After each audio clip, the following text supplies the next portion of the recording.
go. There you go. It's done. It's over. There we go. We're here. We're live. Are you ready? You want to say hello to the stream? Hello! Because now you're on the fucking seat. Apparently, last week it was Farron. Now it's you. Yep. Okay. So, Britt, my poor little child. I have one simple question. The same question I ask every single fucking week. You ready to begin? Oh, yes. Oh boy, let's go. Give me a second. I'm gonna do this. So, last we left off, technically, everything went smoothly for you. Slept. Then, of course, woke up to Farah achieving new power. Had a bit of a scuffle with Nathan, as Nathan was like, not happy about this. And of course, as the party got a bit, ruffled, since people are leaving left or right, and almost Dagger decided to go on his own but stay behind, you decided to make Samaya blessing, Samaya promise to the party that you're gonna protect him no matter what. And by sheer coincidence, your prayer's been heard, as all of a sudden one particular entity, unbeknownst to all of you, but announced to me as a DM, of Julie Silverstar, have heard your plea and literally went in their mind, you will, and basically abducted you somewhere. And basically, you remembered getting dragged, and then essentially you woke up with your newly acquired companion, comrade, literal child, Alara, and well, give me a second. You're on the Roll20, right? You're on Roll20. Cool. Just making sure. Give me a second. There you go. Interesting thing happened yesterday. I see the aftermath of Barons. Yeah. So, give me a second. So, let me play some music. So. Oh, do I need to refresh it? No. Don't worry. I'll switch the scene as soon as it's necessary. So.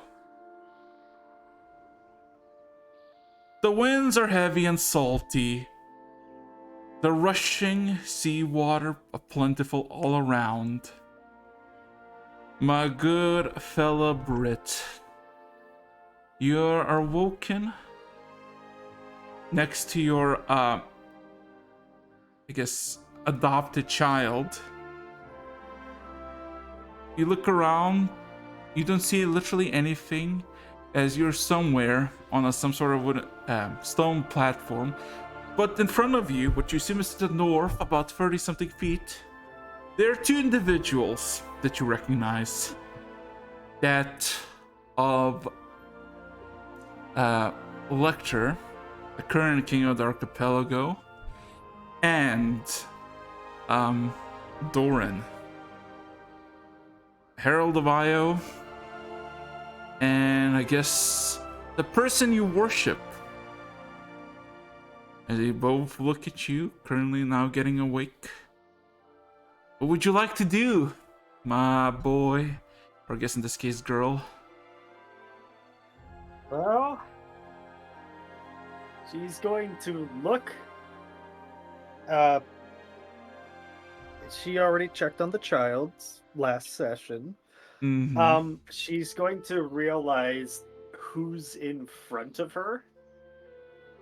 And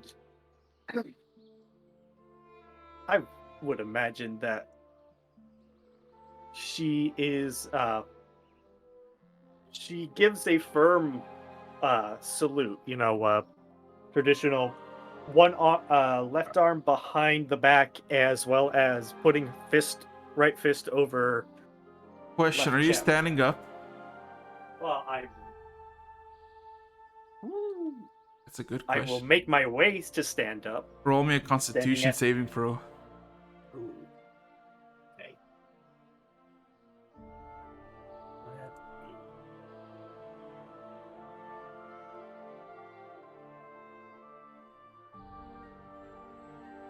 17? Yeah. You feel all of a sudden as you try to stand up, something is pulling you down, some sort of exhaustion. But without any issue, you shake it off and stand up. You give your salute. But both of their faces, well, first of all, Lecter's face is robotic, made of metal, and non-fleshy material, so it's kind of hard to read. While Doran seems to be just gazing and glaring at you. Mm-hmm. Both of them are silent.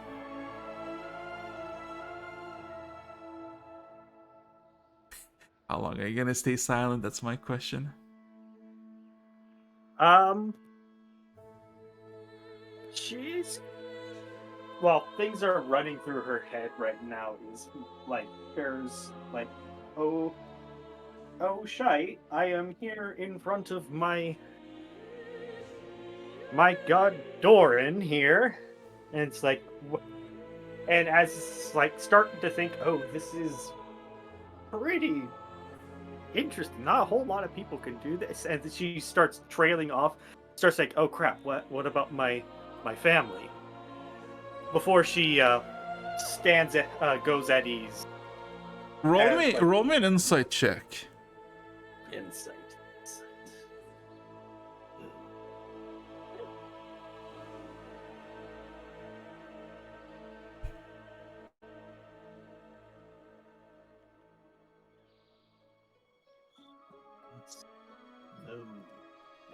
You're trying to read them so fucking hard, trying to understand what they're thinking. You have not a fucking clue. Ah, boy.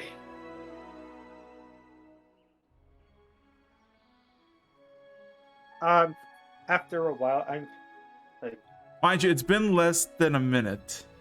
less than a minute. Yes. Yes. Britt is going to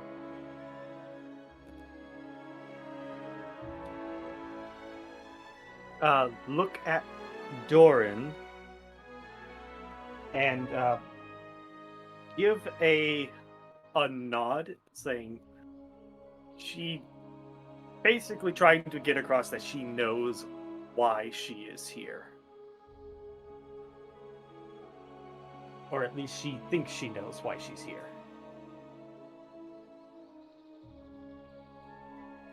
She... Well, you look at him. He looks at you, all of a sudden, gaining his attention. And all of a sudden, there's this almost bitterness in his face. This displeasement on his face. As he looks up and down a bit. And then all of a sudden, Lecter just vanishes. As all of a sudden, as you see him gone, all of a sudden you hear steps. As he actually is now behind you and slowly takes his steps closer towards you both, but circling basically to your right, next to the child. And it seems to be just observing. The child, now fully conscious, still on the ground, despite being a child, looks upon Lecter but shows no signs of fear. Mm-hmm. Can you roll me an insight check? Here we go.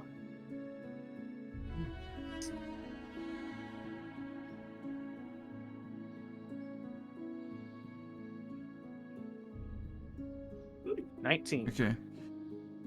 You have no clue what Lecter's mind is going, because as been about a minute around now, seeing them both and being a bit more comfortable, you clearly read what the kid is thinking. She doesn't see him as a scary monster because he in fact looks like one, made of metal, threatening, fangs, glowing eyes, demonic appearance, you could even call. But she doesn't see the child as, or the child doesn't see Lecter as that. She sees like a familiar individual, like someone who she has seen, or almost like instinctually thinks that it's fine, it's a friend. And you realize with a 19 that she doesn't even know why she thinks like that. She just stares at him.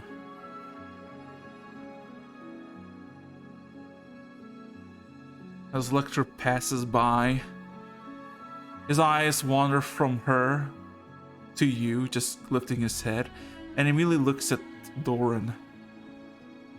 And almost uncharacteristically, Lecter just gives a thumbs up towards Doran's location. Doran all of a sudden just takes his steps forwards to both of you,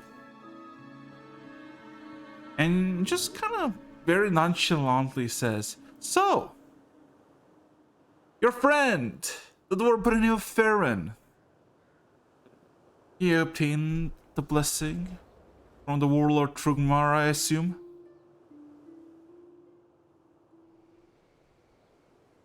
It's that point that she connects what happened, that he, or at the very least knowing that he was there for that. It's like, yes, he has.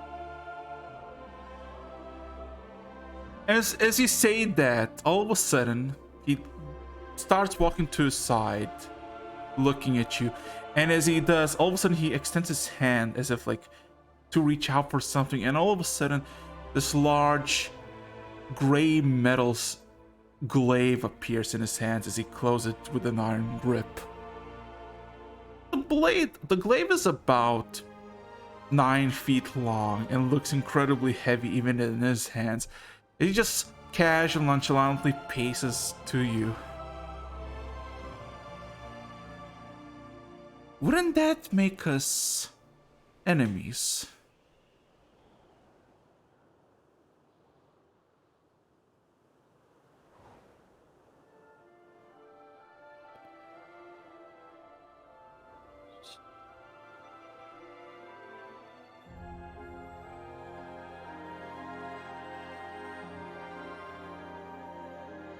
Any response? She's thinking about it. You could, if Doran tells you, and I'm pretty sure Doran can clearly and obviously see she's thinking she's putting the dots together to come up with a response. She's going to say,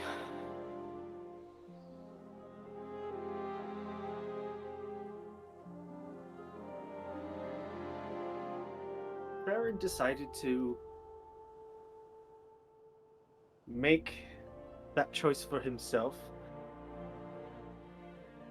but above all things, I see him more as a brother. I no intentions of making him or anyone else my enemy based on religion alone.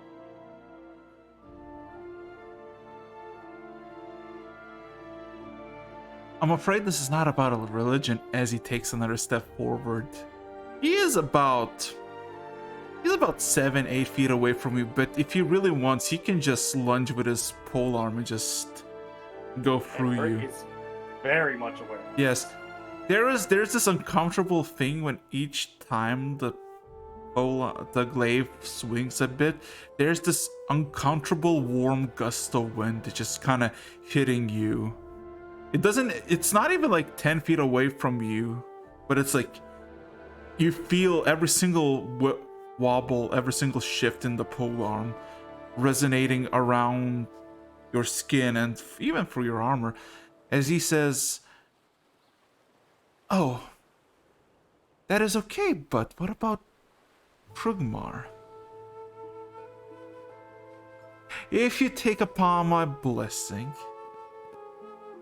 what will save you from him?"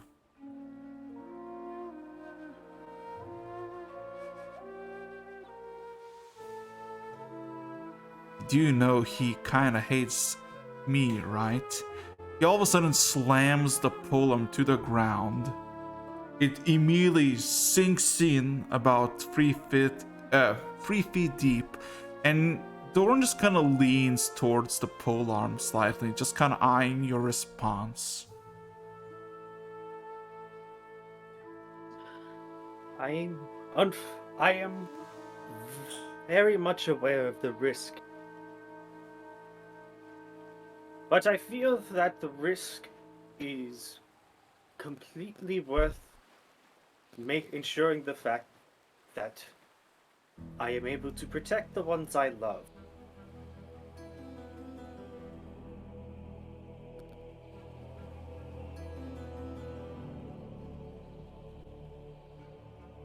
Can you roll me an insight check?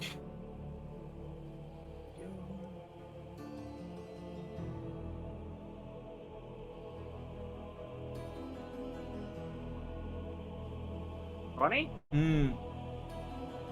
You see, with your response, he immediately avoids your eyes and looks slightly upwards, somewhere above you, beyond you. He seems to be looking for something. And then there's this cold wind shifting. As all of a sudden his eyes look from above you to you. And then past you to bit to the side, head nudging away. If you look behind you, you see now the girl is unconscious, as you see Electra has one hand basically around her back, clutching one shoulder, and with the other hand seemingly poking her forehead.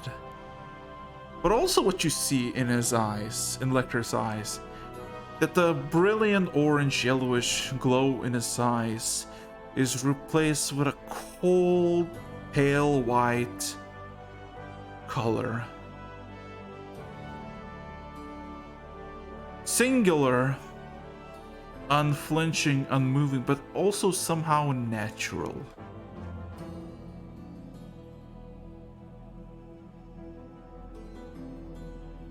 For a brief moment, as a reactionary response to seeing that, Britt's going to tense up for like a half a second and then relax, knowing that probably being rash is not the best thing to do right now. Doran just sighs. As a maternal instinct, almost. Doran just sighs and says, "Don't worry, he's in good hands. Come." He pulls out his spear. "Walk with me." As he begins to basically make its way up north the way it came from to you. Oh, you can control your token if you wish. Not definitely. So, basically, you see, as far as the eye can see is sea. There's about 20 feet cliff leading downwards. The seas are relatively calm with occasionally high wave splatters, some moist air at your location. Doran just kind of stares at the ocean for a good 10 seconds. Puts his spear or glaive by his side. And then kind of looks at you Question. Would you be looking at him while he takes you here, or would you be looking outwards? I'm going to say that she had positioned herself as she's walking, being as how Doran started walking first, just slightly behind him on his right, so that he has both. She has both an eye on him and outwards, but as he turned towards her out of the corner, because now they're even, she would have started gazing, made it so that she turns her head just so that she can see Doran in her view.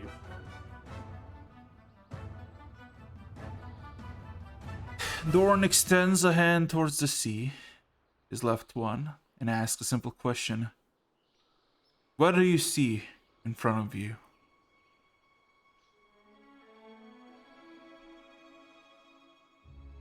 Do I make a roll for that, or is that...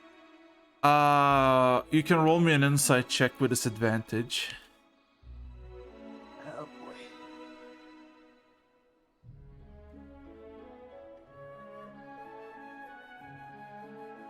Ooh, you have no clue. You have no Yep. clue what he wants. Your guess is as good as any.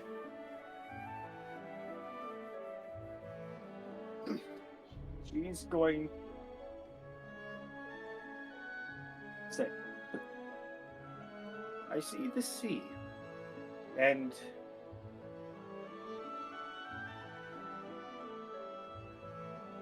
see, ever moving, ever shifting, serene, yet yet powerful. When led, when affected by other forces.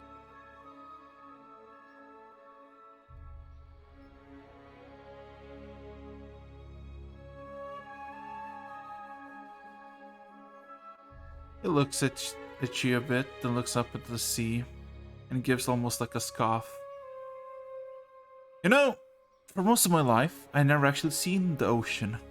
I always dreamt of seeing it, heard tales of it. The first time I made it to shore of an ocean, I was not really impressed by it.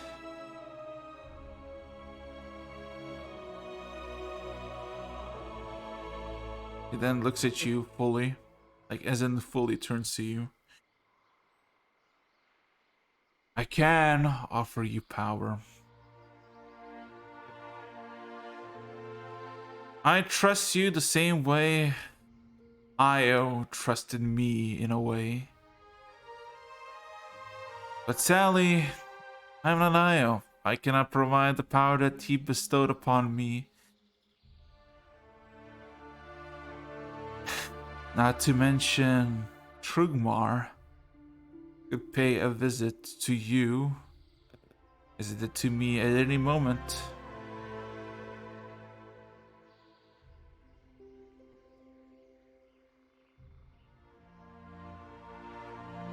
So look upon, as he says that, look upon. He draws his glaive again. Upon the land, the order, the steadiness, the past. Then he shifts his glaive through the ground into the ocean. You can choose the ocean, the conflict, the here and the now. Any moment, the tide can shift in anybody's favor. Or he extends his glaive high up into the air. The sky, the horizon, the future, the things to come.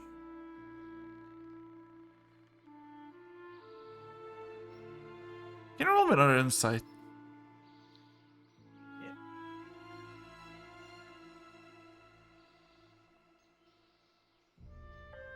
You have no clue what, like besides the words, you have no clue if he has any personal meaning, or just.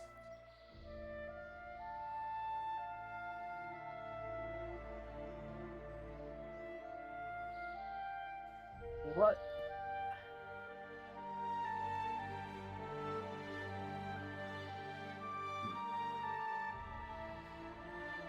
My goal is for the future.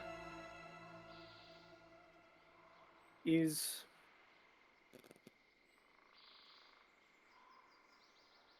what I do is, and what I must do is ensure that my family are kept safe long enough for them to come into their own. Farron and Chadwick have, I believe, have come to that. But there are still others that I need to be able to protect until the day comes. I I've long ago set my personal needs aside in order to help them.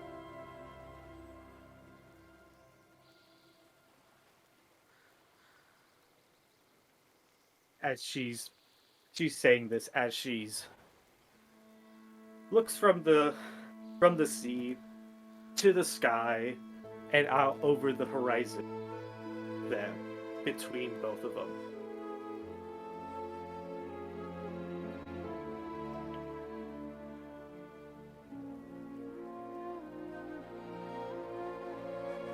As she finishes, she takes a big, deep breath and out.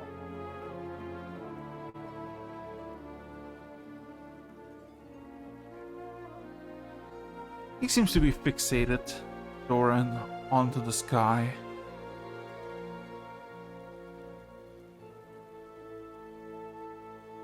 Demons. That is what's to come.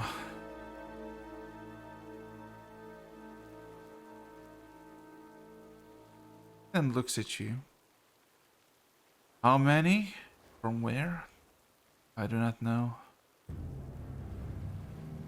But the sky, the winds tell me so.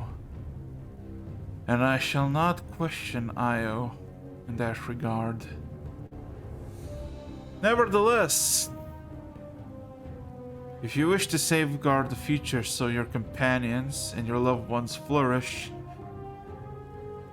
it is commendable.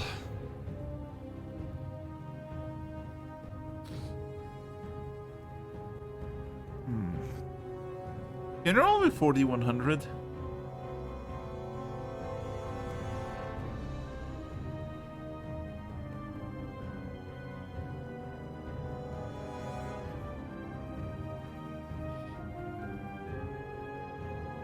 God. He looks at you.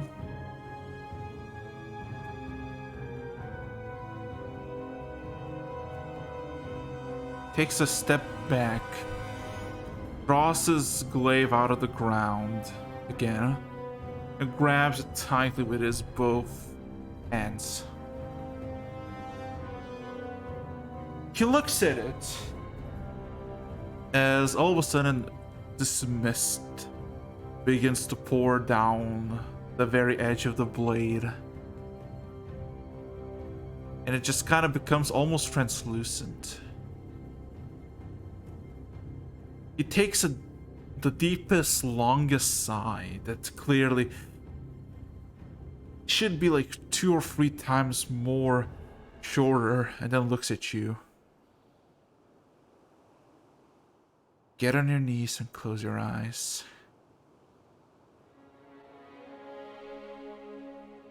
She does.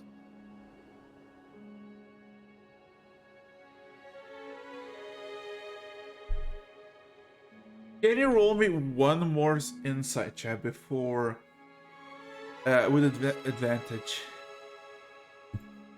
Oh boy.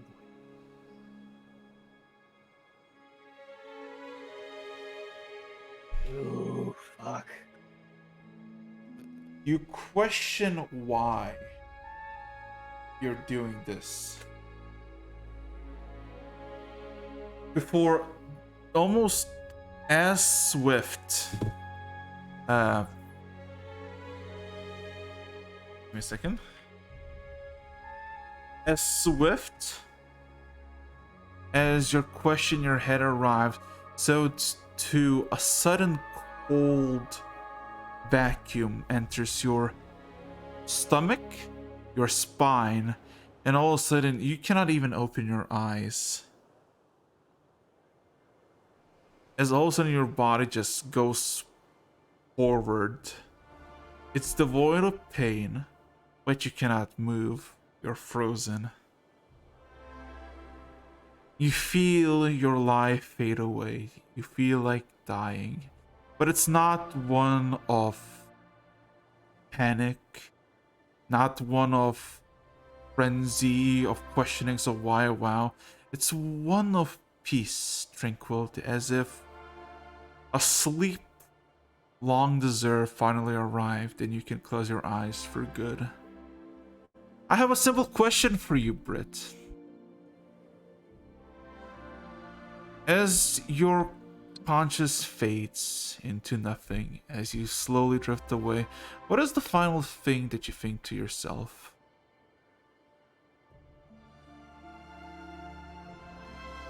She's going to say, I must not fail my family.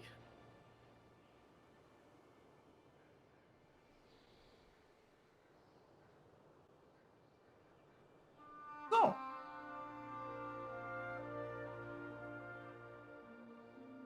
Must Can you- protect them. So, can you roll me 4 d12s and 3 d20s?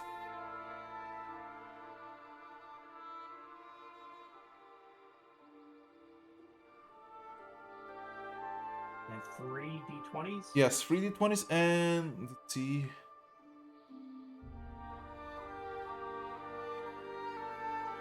Okay, and 1 d100. But before you do that, tell me a number between 1 and 100. Choose a number, any number, and roll.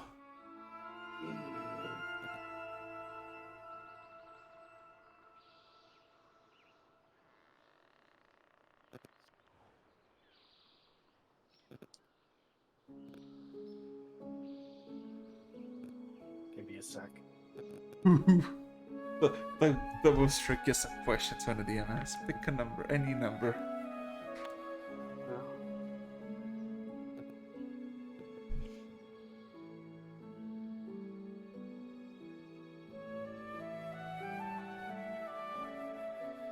I love green sands. Eh?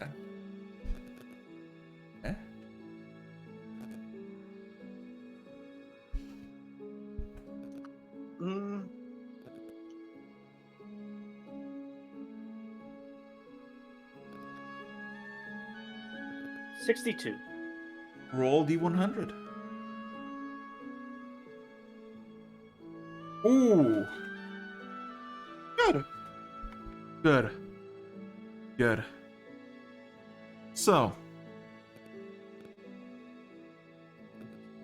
there is this sensation of death. It passes. And you feel like you're transcended. You're feeling like you're getting... You feel like you assume what a cloud feels like up in the air. Just there, chilling, vibing. Maybe semi-conscious. And you think to yourself for briefest of moments that might have lasted hours, days, or even more, man, if this is dying, it's pretty relaxing. It's pretty nice. It's pretty calm. And then all of a sudden you feel one painful tug out. As all of a sudden all the sensation of calmness dissipates into this sharp pain in your chest. As the first sensation that you feel after it is your face, soft, beautiful, hitting the fucking ground, face first into the stone. Your body succumbing to the pains of the world. And you let out this painful moan.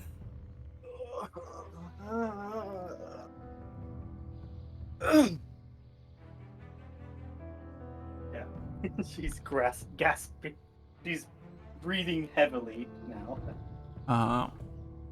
So, as you look upon yourself, you don't feel any different except for the fact that you feel like your stomach is gone, as in you don't feel anything there.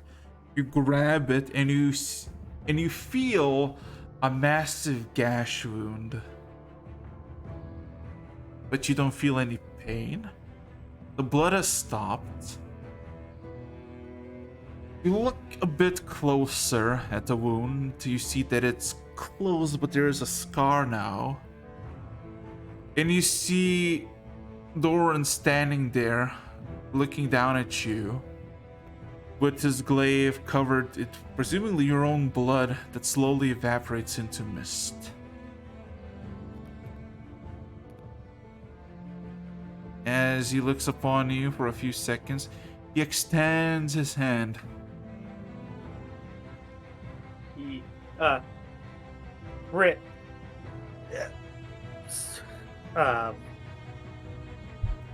reflects for just a second about how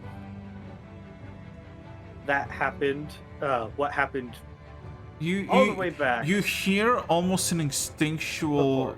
voice in your head from Doran. Do you trust me?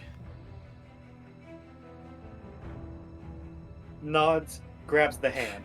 As he grabs your hand, he immediately avoids your hand and grabs you by the collar and literally just with a single massive swing chucks you into the air towards the ocean, just going full on, just out of bounds. The first sensation that you feel is the winds picking up and a sudden blast hitting you.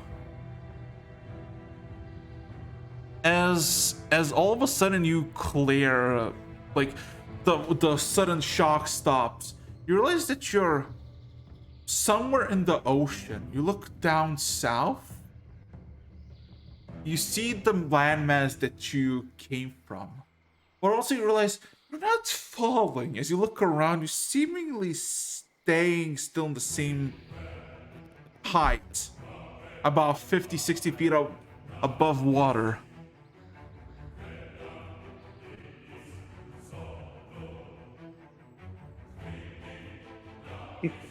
She's looking about and figuring out what is going on. You see on your back there is some sort of incorporeal wings. They're made of pure mist and they do not flop. They look like bare minimalistic wings, bare bones. But besides that, you seem to be afloat.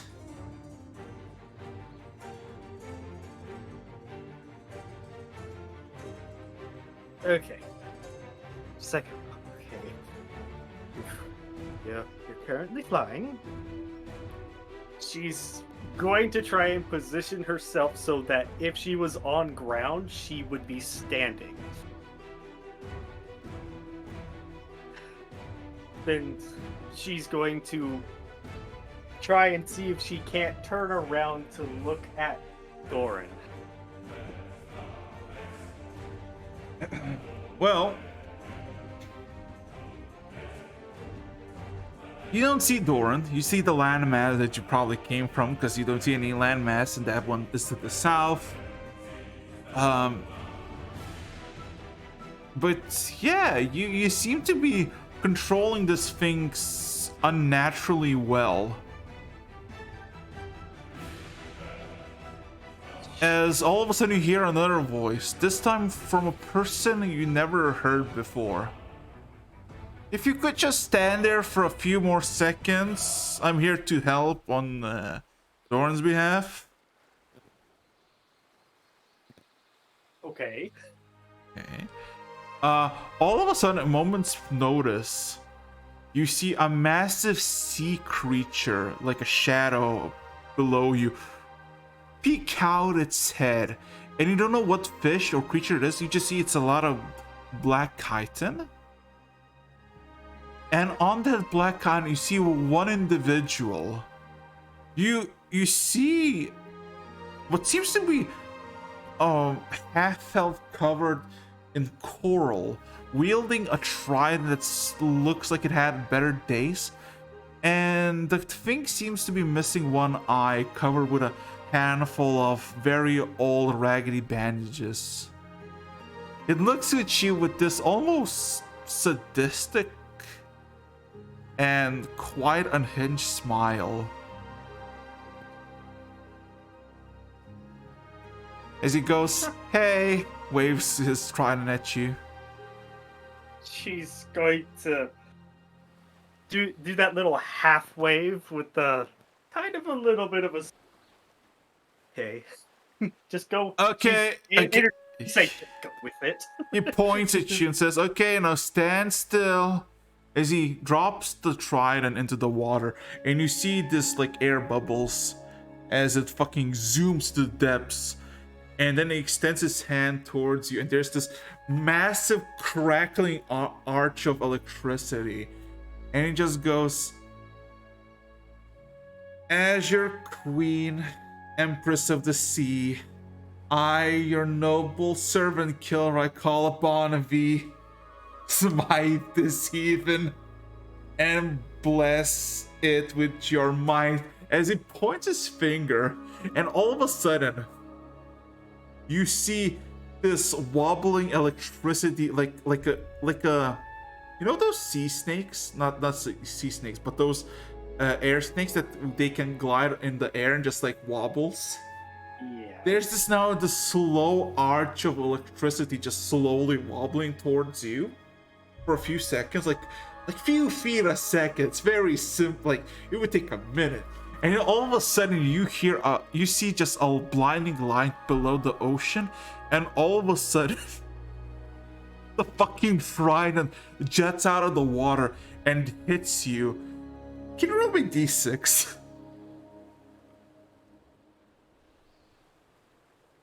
Boy, put me through the ringer today, aren't you? Yeah, basically. Oh. It just connects with your shoulder.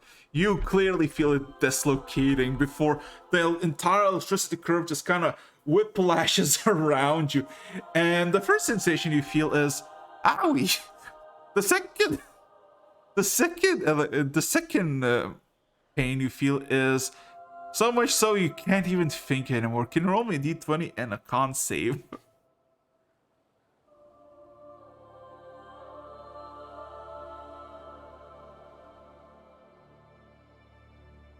Oh boy.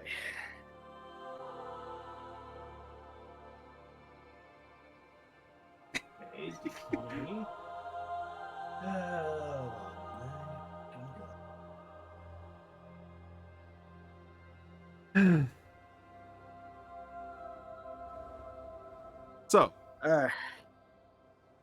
So, you don't feel anything.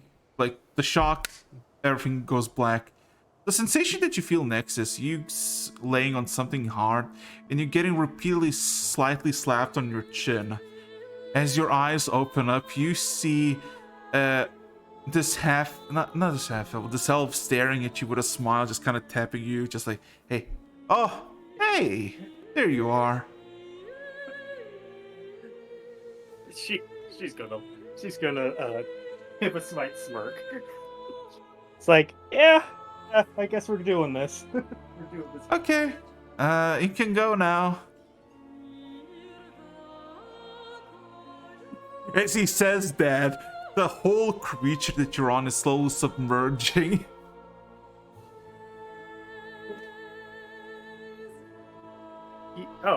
She's going to try and fly. See if she can't recreate. Well, as you think of the words fly, all of a sudden you just levitate. And you start to just fly up. It's such a natural thing that you like, you want to just get higher, and all of a sudden your body just gets off the thing. Yeah. So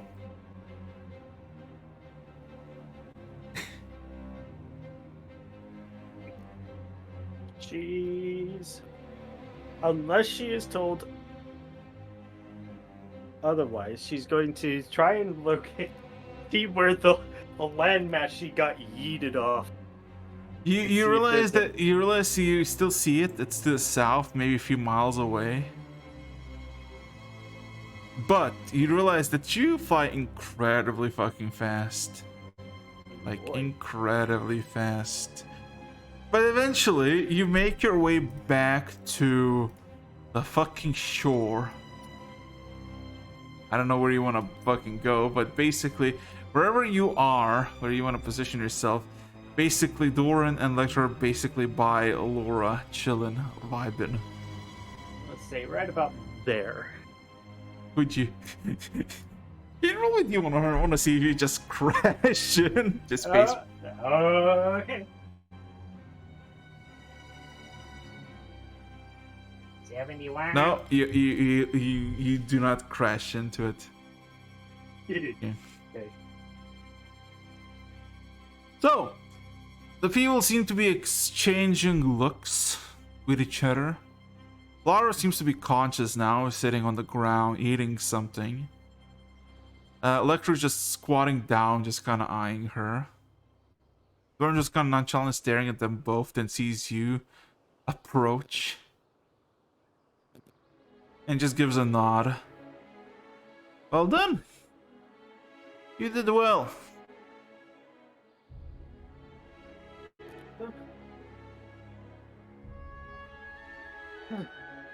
She's like, thank you.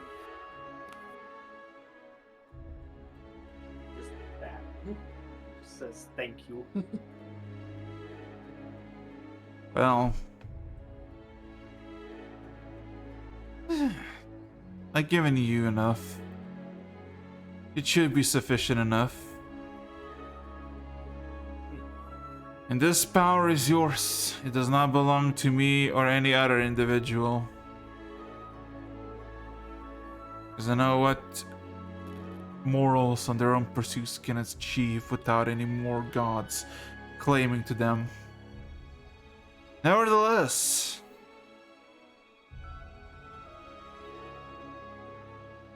our job here is done. You have your powers, and now you can be quiet. You can protect your family, wherever they might be.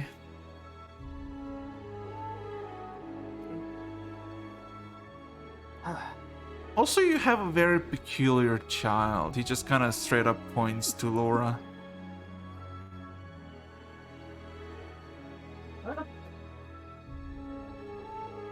She's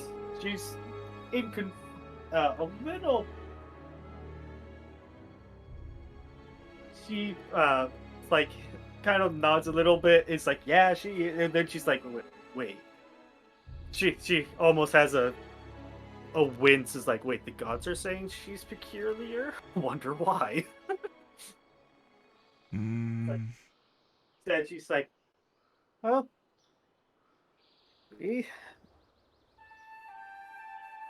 I did have my suspicions. I'm not aware of how special she is yet. Hector all of a sudden gets like full length stands up and starts walking towards you, Britt. And in your mind, he ushers a few words. May I have you for a moment, away from the child? She gonna reply back in the mindset. Of course. So, he literally makes it up to you, and he just looks at you. And there is a voice in your head. This child is cursed with both a curse and a blessing. It is not infectious, so that's fine. But do not tell anybody who does not need to know about it. The Empire, nor the Trugmar hordes, see to this kindly.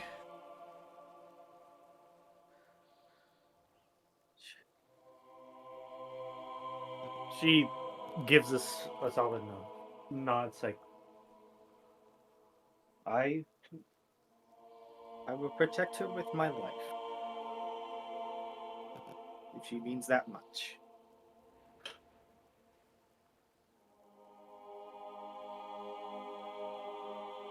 He all of a sudden looks back at the girl, and there's for briefest of moments, almost like sadness on Lecter as he looks down a bit, and then looks back at you.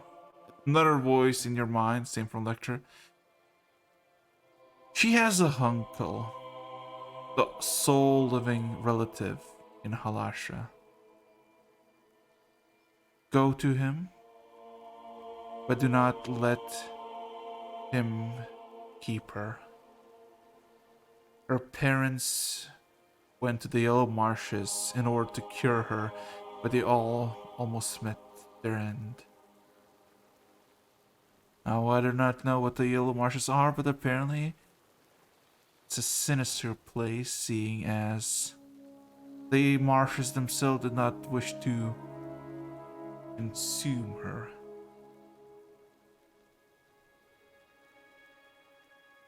She nods in understanding.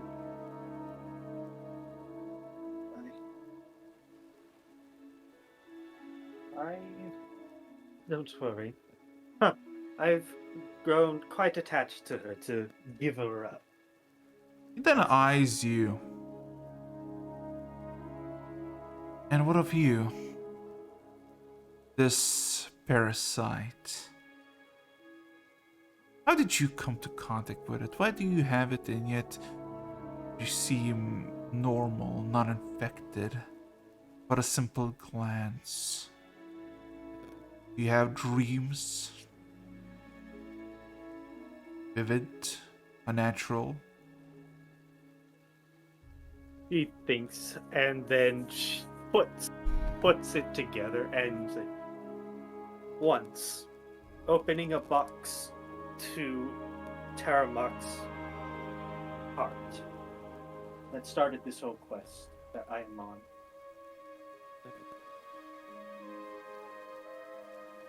It had you in it,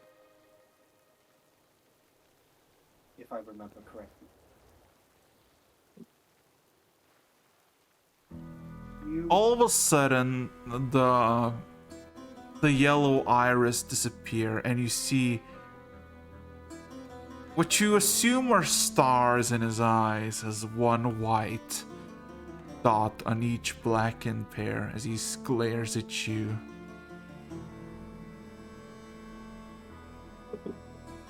I would choose my words very carefully now.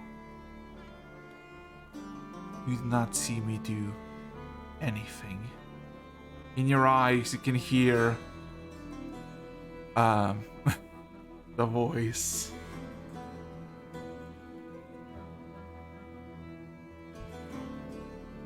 Now, relax and do not resist. I already have too many things to handle, and I do not wish to waste any more of my time. Understood. He all of a sudden extends with his hand, two frontal fingers above your forehead. And then for briefest of moments, your entire, almost like your entire memory as a fucking reel just goes by in a matter of seconds.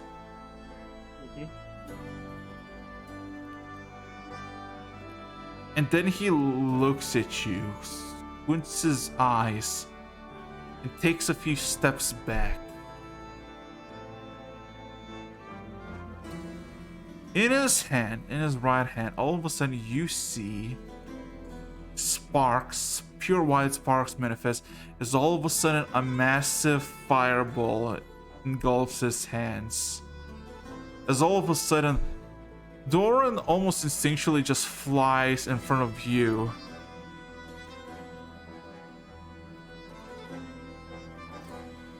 You see Lecter staring at you, but occasionally looks at Doran. Doran looks at Lecter, clearly trying to protect you. And then Doran just looks at you. Just like, almost like 180. Almost in confusion. Do you know Joseph?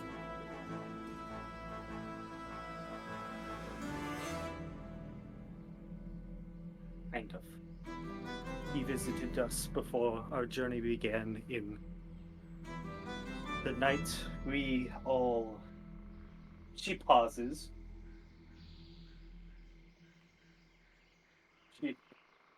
It's obvious that it's painful to remember that.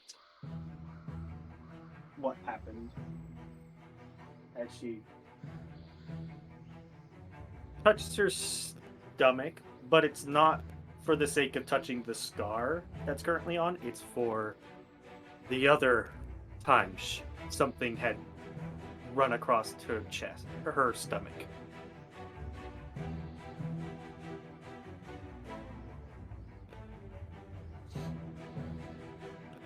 There is this brief exchange that looks as Lecter just fucking disappears, just vanishes. And then Doran almost breaks character, does just 180, and is like, why did you tell me sooner? He like almost shoves and grabs you by the fucking shoulder, just shakes you a bit. I was not able to contact you until just recently. He almost loses his temper a bit and just sighs. Yeah, that's it's fine. It's fine. What does he have to do?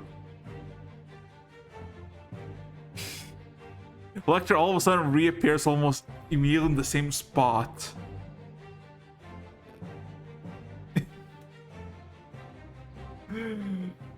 Looks. He looks almost defeated. As all of a sudden, he just sighs and just almost bells out, "It's fine. You can handle it from here. I'm going," and just disappears again.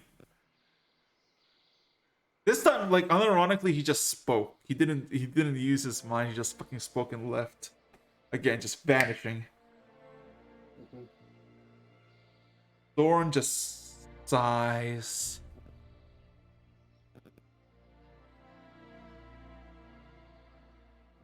I was told he was dead, but apparently he isn't dead, so that might be a problem. Then again, Lecter said that he knows where he is and he died because he can't track him, but apparently he is somewhere. Listen, he just scratches his head. Can things not be this difficult? Not like at you, but just like almost like around. No.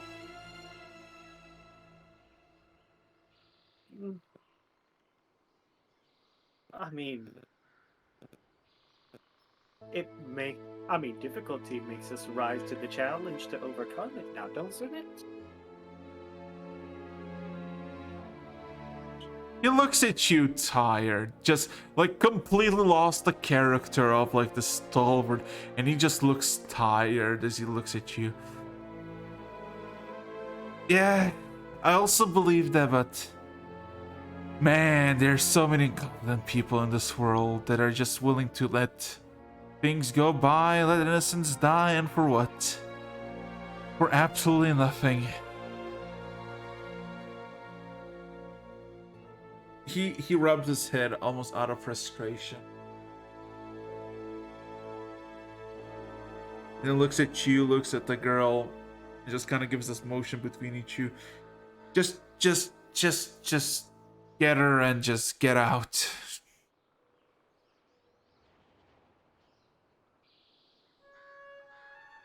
She's going to start walking, just looking back and say,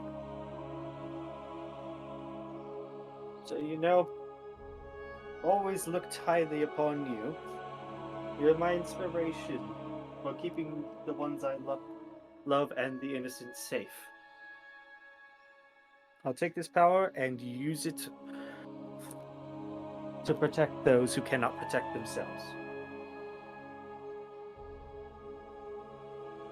As she walks Can you roll me one more final insight as you basically, the child just stands up and just goes to you, and you go to her, and then you see the glaive that Doran has. He swings a few times in the air like almost making a small whirlwind of mist, and it literally just slashes the glaive towards your location, and this misty whirl. Oh my god! um, um, um, Yeah? um, Yeah? let me DM you something real. Fucking natural! How many natural ones did you roll for? Man.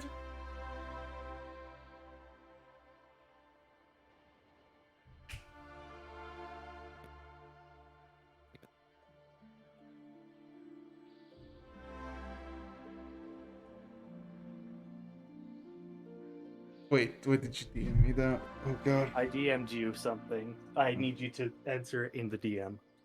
Oh no.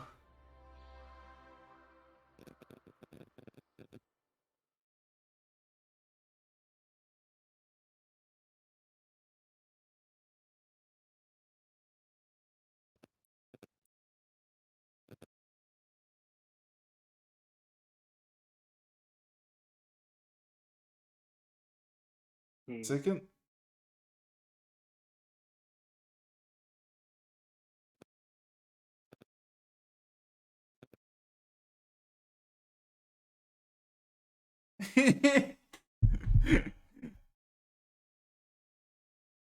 That's your call. You got anything? Also, the fucking music can play it again. Let's go. That's the case. She's just. I'm not going to. Okay, that's Not good. going to do the thing. Okay, so with that being said and done, you all of a sudden, get consumed with the whirlwind, and as the whirlwind almost immediately as it catches to you, vanishes and evaporates, you no longer see yourself in the stone surrounding area by, sea. You see yourself in a familiar, like, semi-plains by the settlement you just passed. Basically, almost at the same place you got abducted. First thing you notice as the wind just picks up around you, as you get out, you see that your hair is now pale gray. Not old, but it's like snow.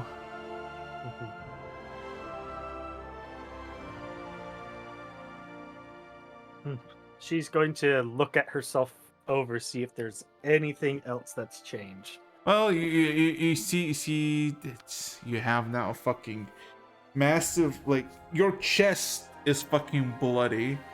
You feel like you could probably place like three breads in your scar at the very deepest part. Mhm. You also